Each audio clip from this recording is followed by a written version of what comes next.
चलो बच्चा, तो अभी स्टार्ट करते हैं रिडम्पशन एंट्री। तो ये बच्चा मैं आपको 2-3 पार्ट में डिस्ट्रीब्यूट करेंगे हर एक पॉइंट को, तो ज्यादा क्लैरिटी आएगी। लेकिन पहले ये समझ लो रिडम्पशन होता क्या है। रिडम्पशन मतलब अभी क्या होगा, कंपनी अपने डिवेंचर वापस परचेस कर लेगी। इनडायरेक्टली ऐसे बोल सकते, जिनके पास से हमने लोन लिया था वो लोन की अमाउंट हम वापस कर रहे हैं। समझ में आ रहा है? हमने लोन किससे लिया था? तो आप बोलोगे सर आप कौन हो? कंपनी हो। तो आप बोलोगे सर आप कंपनी हो तो आप पैसे वापस दे रहे हो उनको, डिबेंचर होल्डर को। तो कंपनी के पास क्या लेंगे? कंपनी बोलेंगे कि आपको जो डिबेंचर सर्टिफिकेट इशू किया गया था वो हमें वापस दो, बदले में हम क्या करेंगे, आपको अपने पैसे वापस दे देंगे। मतलब पहले जब होगा बच्चा, जो एंट्री आपकी स्क्रीन पे अभी आ रही है, eight the time of redemption of debenture the debenture account should be close. क्योंकि आप क्या करने वाले, मेरी लोन खत्म होने वाली है, कंपनी की लोन खत्म होने वाली है, and the transfer to debenture holder account. तो बच्चा आप सभी भी देखना, तो डिबेंचर अकाउंट ऑलवेज क्रेडिट होता है, तो उसको क्लोज करेंगे तो डिबेंचर अभी क्या होगा, डेबिट हो जाएगा। और किसको वापस देने वाले? डिबेंचर होल्डर को, eight the time of payment. तो अभी पेमेंट होगा, उसके नेक्स्ट पॉइंट में दिया हुआ है repayment of money to the debenture holder. तो डिबेंचर होल्डर को पेमेंट करेंगे तो डिबेंचर होल्डर अकाउंट डेबिट होगा, और क्रेडिट क्या होगा? बैंक अकाउंट होगा।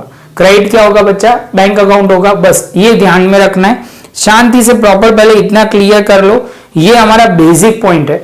रिडम्पशन के वक्त एंट्री क्या होनी चाहिए, तो बैक ऑफ माइंड इतना ध्यान रखना।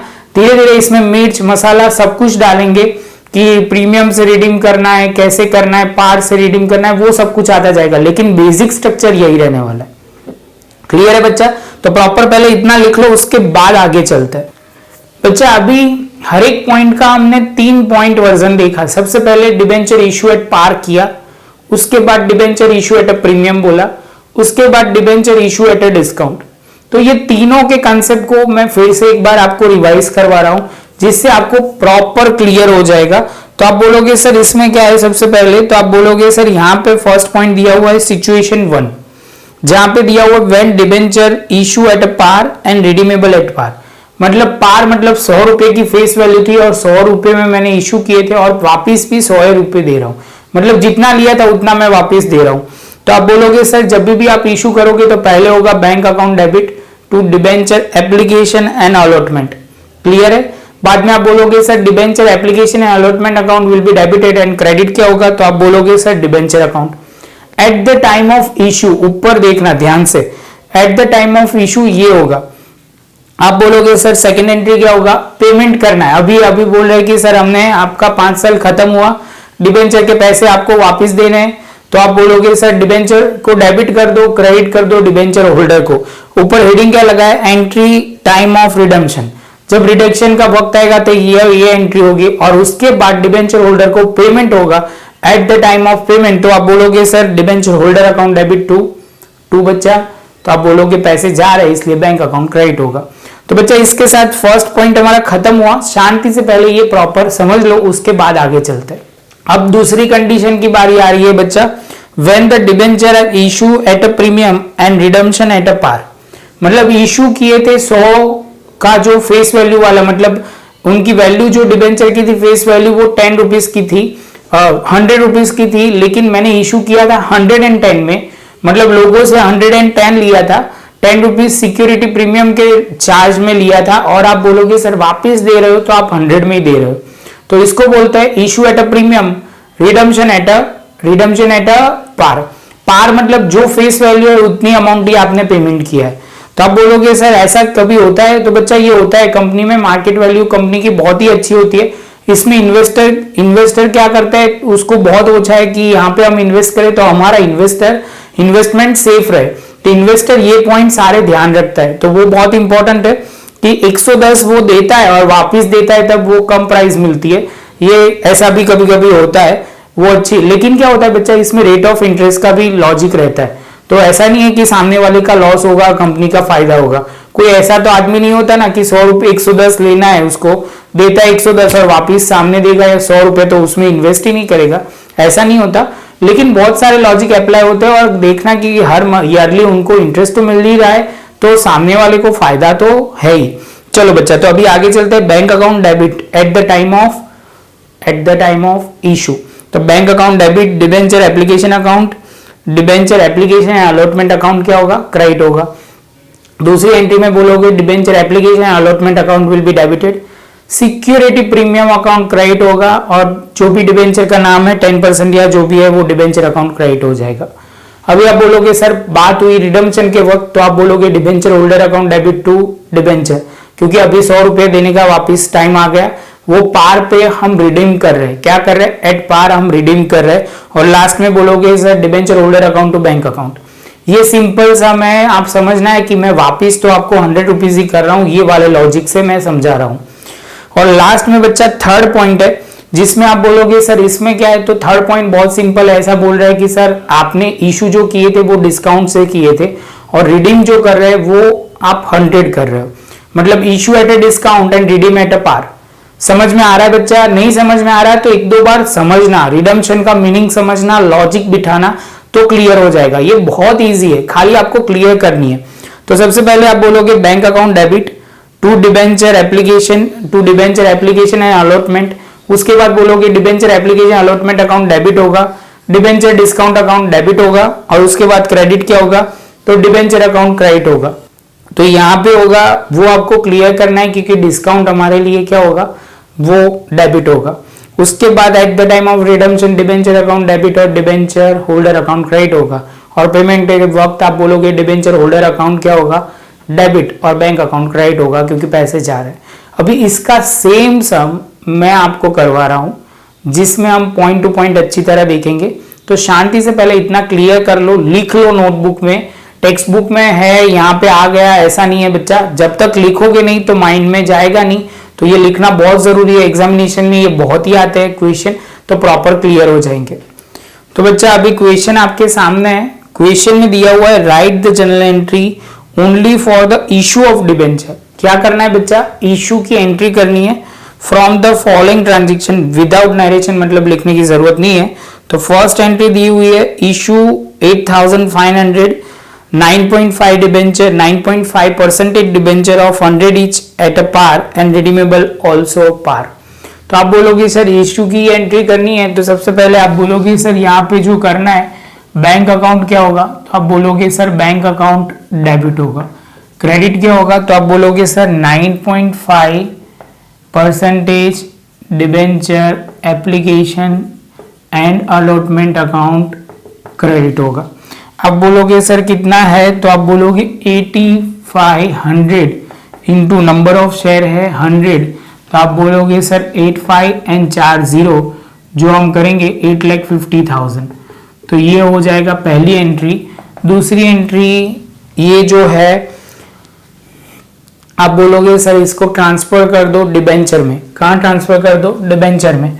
तो 9.5% डिबेंचर एप्लीकेशन एंड अलॉटमेंट, यहाँ जो लिखा है सेम अकाउंट, यही डेबिट क्रेडिट करना है।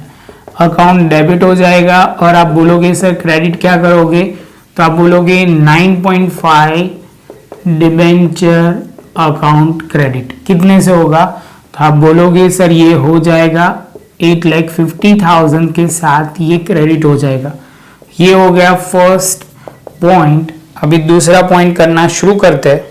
Debenture issue 9500, 9500, 9.5% debenture of 100 each at a discount of 10% redeemable at par. तो आप बोलोगे सर इसमें ये होगा कि यहाँ पे जो है वो पहली एंट्री तो सेम ही रहेगी, बैंक अकाउंट डेबिट, और उसका नाम है 9.5% debenture application and allotment account credit हो जाएगा। तो आप बोलोगे सर कितने से करें, तो 9500। आप बोलोगे सर एट पार रिडीम करना है। इशू जो है वो कितने से हुआ है, तो बच्चे यहाँ एक कैलकुलेशन लिख ही देते। यहाँ पे आप बोलोगे सर 100 है, 10% डिस्काउंट है तो 10 आएगा, तो 90 आएगा।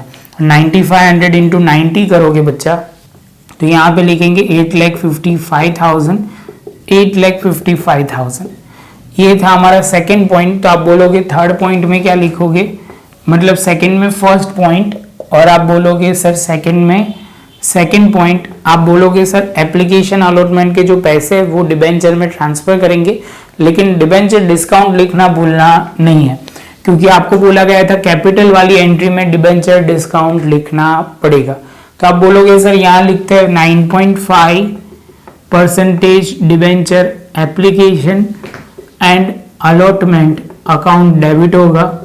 आप बोलोगे sir debenture 9.5% debenture discount account debit होगा और यहाँ पे होगा 9.5% डिबेंचर अकाउंट।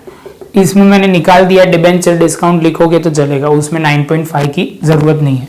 तो आप बोलोगे 9500 इंटू 10, 9500 इंटू 90 और यहाँ पे 9500 इंटू 100 सॉल्व करोगे तो यहाँ पे जो होगा बच्चा वो है 8,55,000, ये 95 है और यहाँ पे भी आप करोगे तो 95 और 2 0 और उसके बाद 2 तो मतलब 9,50,000। और लास्ट में बच्चा third point, issue 8,000 10% debenture of 200 each at a premium of 10% redeemable at par. तो आप बोलोगे सर पहले तो ये क्लियर कर लो, थर्ड पॉइंट में फर्स्ट है कितने का था, तो आप बोलोगे सर ये जो है 200 का डिबेंचर है, 200 का है, कितने से इशू किया है 10% प्रीमियम के साथ 20 तो मतलब 220 होगा। यहाँ तक क्लियर बच्चा? तो आप बोलोगे सर ये तो क्लियर हुआ, यहाँ पे हम लिखना शुरू करेंगे। बैंक अकाउंट क्या होगा, बैंक अकाउंट डेबिट करेंगे। आप बोलोगे सर यहाँ परसेंटेज है 10%, debenture application and allotment account credit करेंगे। आप बोलोगे सर यहाँ पे लिखो 220 और मल्टीप्लाई करोगे कितने से 8,000 से, तो यहाँ होगा 70,60,000, यहाँ पे होगा 70,60,000। सेकेंड में आ जाएगा बच्चा, आप बोलोगे सर ये 10% debenture application and allotment account debit होगा और आप बोलोगे सर इसमें तो शेयर प्रीमियम भी ध्यान में रखना है। क्या करना है बच्चा, शेयर प्रीमियम भी लिखना है। जैसे आप शेयर प्रीमियम नहीं बोलोगे, सिक्योरिटी प्रीमियम वर्ड यूज करोगे, सिक्योरिटी प्रीमियम रिजर्व, कई जगह पे रिजर्व भी लिखते हैं तो हमें भी लिखना चाहिए, उसमें कोई फर्क नहीं पड़ेगा, वो नाम का ध्यान रखना है बस बच्चा। उसके बाद आप बोलोगे सर यहाँ पे लिखोगे 10% डिबेंचर अकाउंट, यहाँ पे आप लिखोगे बच्चा कितना, तो आप बोलोगे सर ये 20, ये है 200 और यहाँ पे आप बोलोगे सर 8,000 है, 8,000 आप बोलोगे सर यहाँ पे लिख दो 70 लाख मतलब 17,60,000, यहाँ करोगे तो 1,60,000 और यहाँ पे एक जीरो बढ़ा देंगे तो 16 लाख आएगा, इसमें 1,60,000 आएगा और उसके साथ बच्चा हमारा ये पॉइंट भी खत्म। शांति से नोटबुक में लिख दो, होमवर्क में इलास्ट्रेशन नंबर 12 बच्चा करना है, सेम पॉइंट है, ये कंपैरेटिवली टफ नहीं है बच्चा, लेकिन लॉजिक क्लियर करना पड़ेगा। ये मैंने सारे पॉइंट कराए हैं वो इशू के वक्त करवाए, अभी रिडम्पशन की बारी आएगी जहां पे हम नए पॉइंट डिस्कस करेंगे, एक एक लॉजिक शांति से लिखना तो प्रॉब्लम नहीं आएगा। तो मिलते हैं बच्चा नेक्स्ट लेक्चर में नए टॉपिक के साथ, डिटेल में मिलेंगे।